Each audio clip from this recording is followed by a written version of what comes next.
اگر قسمت کا لکھا ہوا ہی سب کچھ ہوتا تو اللہ پاک کبھی انسان کو دعا مانگنا نہ سکھاتے۔ تو جو دعا ہے اس کے میننگ نعمت کے ہیں، یعنی وہ نعمت جو آپ کو مانگنے سے ملتی ہے۔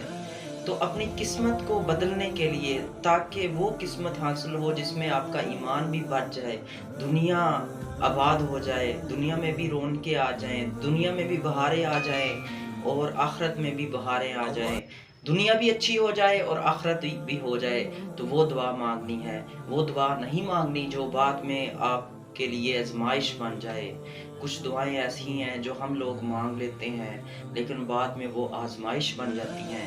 اس کی اگزامپل اس طرح ہے کہ حضرت واصف علی واصف رحمۃ اللہ علیہ نے ایک شخص کو دیکھا جو کہہ رہا تھا یا اللہ پاک اس شخص کو اٹھا لیں، یعنی میرے بیٹے کو اٹھا لیں اور مجھے بھی اٹھا لیں۔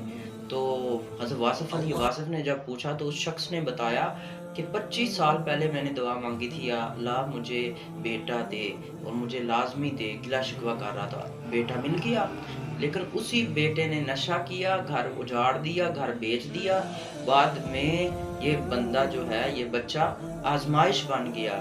تو ایسی دعا نہ مانگے جو بعد میں آزمائش بن جائے۔ دعا کا طریقہ یہ ہے کہ یا رب العالمین مجھے وہ کچھ عطا فرما دے جس میں تو راضی ہے، اور مجھے وہ کچھ عطا فرما دے جو میرے لیے بہتر ہے، اور جو میرے لیے بہتر نہیں ہے اور آزمائش بنے گا، ایسی دعا مانگنے کی مجھے توفیق ہی نہ دے۔